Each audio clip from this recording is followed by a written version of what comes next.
140 miles just to come to bring this message to Columbia. And this is so profound because a lot of people don't understand that the history of Georgetown, South Carolina is where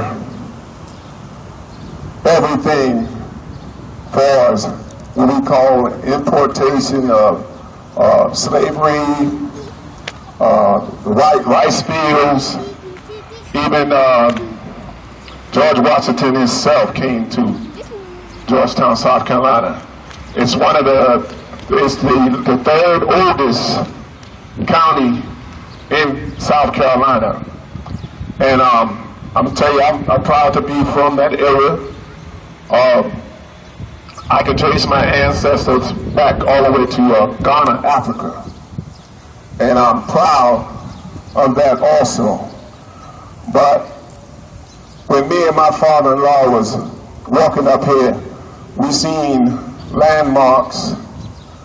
We started to talk about how it felt back in the colonial days and during the time of slavery, when our ancestors didn't have cars, when they didn't have vehicles, when they didn't have rights, when they were not treated as human beings.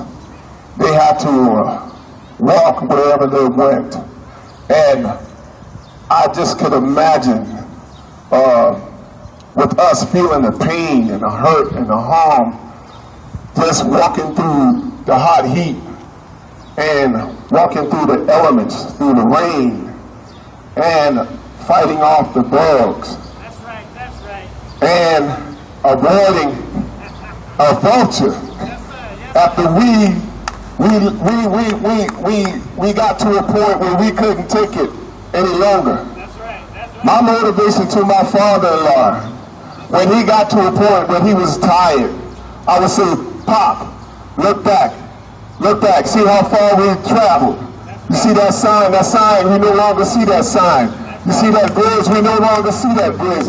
That means we are moving on, that we are not giving up to this cause, to come to bring this message to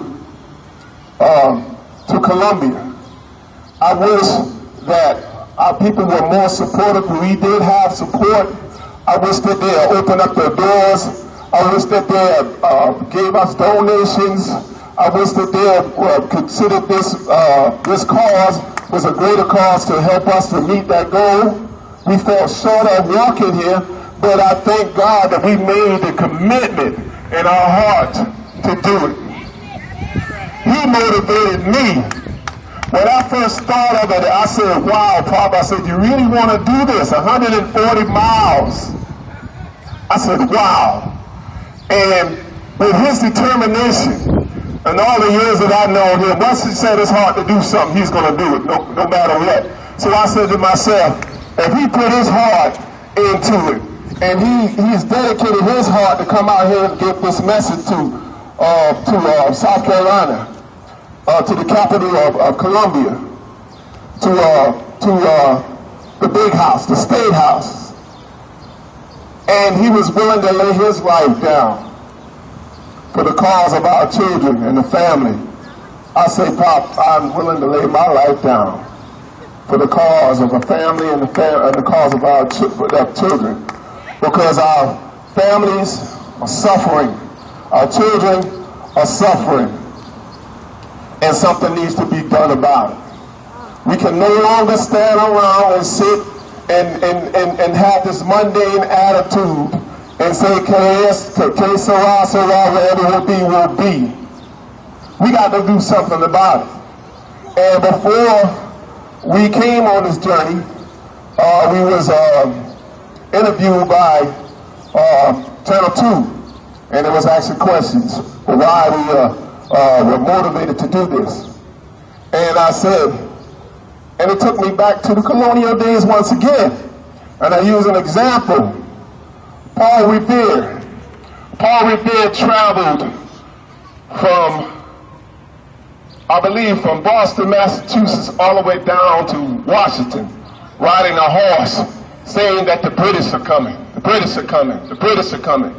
So I said to myself, Paul Revere run miles on a horse to be a messenger.